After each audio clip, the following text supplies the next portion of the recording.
Because I was just driving, and then this vision, this concept, this analogy just hit me. And it was, the external world is like the board game that you play the game of life with. It's more like it's like the board and the set of pieces that you play the game of life with, but that's not the same thing as the game of life. The game of life that you actually play is internal.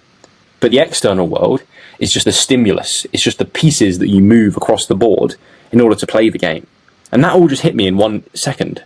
And I literally just wrote it down in my Notion page. I wrote down, the external world is better thought of as the playing board and set of pieces with which the game of life is being played. But just as having all the right pieces to play a game doesn't mean you know how to use them. Just as having everything you could ever want or need outside of yourself doesn't mean you'll feel fulfilled. And essentially my message of that was, all this that goes on around us, that's not what you're experiencing. That's not the game you're playing.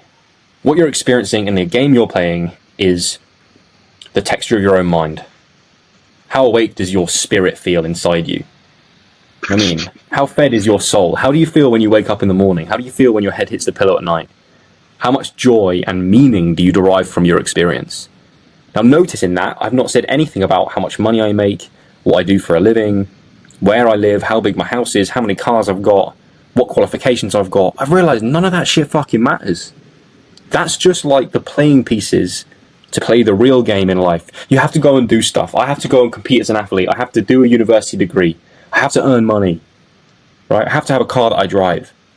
But they're just the tools that I use to build what I'm actually doing, which is having a spiritual internal experience. And the more you connect with that, and I don't know why I did, maybe it's through the meditation hours I've done, or things I've read, or the psychedelic experiences, whatever, but the more you tap into that mentality, the more you realise that everything out here doesn't fucking matter whatsoever. Because I can play the game of life with a shitty board game and a really expensive Monopoly set. You know what I mean? The game of life can be played on any board. Doesn't matter what's happening outside of you, the specifics, the details, they're just the tiny little extras that don't matter. The big things, the big hits, the big swingers in how you feel about your experience, they are all internal. They're all internal. And actually, it's given me a great mindset towards the things I do, because I don't need it to work out. I want it to, my ego does. I feel a connection to wanting that status and respect and winning and dopamine. But I don't need it, because I know, my best self knows that what life is an internal spiritual experience. I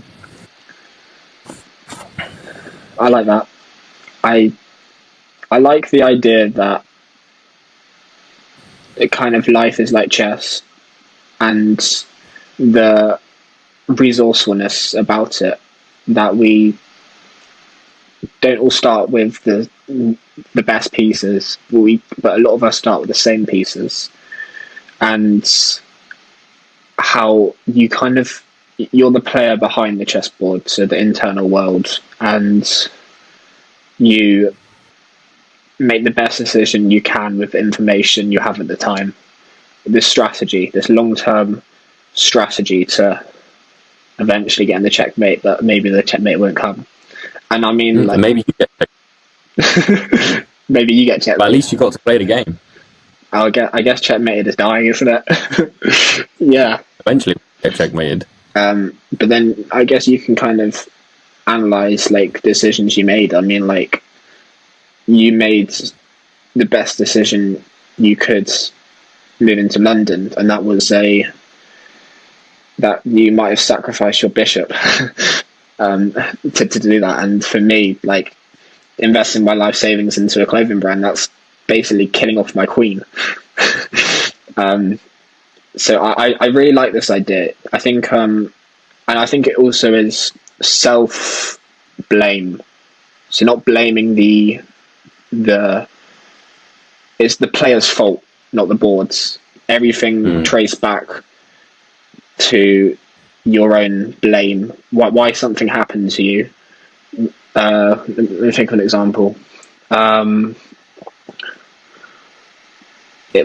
guess if I was to fail my second year of uni, then I wouldn't blame that I'm doing all these things at the same time, and it's the fault that I have to have this responsibility. No, it's my fault that I didn't prioritize and put enough drive into my uni. And what you're talking about there is internal locus of control. Where do you put the power of your destiny? It's in you and what you prioritize and what you do. Because if you wanted to smash this year of uni, you could give up the podcast and give up making the content you do for your clothing brand. But that's not what feels meaningful to you. And an interesting point, I think, is the way I look at things now, is that even from an outsider looking in at your life, it's not about the clothing brand. It's not about the podcast. What it's about is who Jacob is. And it's like the clothing brand and the podcast are just the stimulus, the tools, the pieces with which the game is played. But the game ultimately is the Jacob Matthew experience. You can replace Latunya with anything. You could have started playing golf when you were a kid, or got really good at darts, or been an artist, or been in film, or been a musician, or whatever the hell it is, right? All that is just a means with which who Jacob Matthew is becomes manifested in the world. Just as I've somehow come across psychology and wheelchair basketball. They are just the avenues with which who I am becomes something in the world. And so, with that perspective, you don't take things too deeply because it's part of the play of life, it's part of the dance, it's part of the performance. It's the scene of your reality.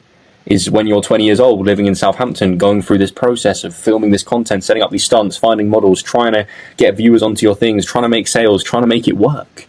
But what that is, what I see in that, I see as you comment on many posts, look deeper, right? I look deeper into that, and I see, well, what that really is who is Jacob Matthew as a bloke? That's what I really see.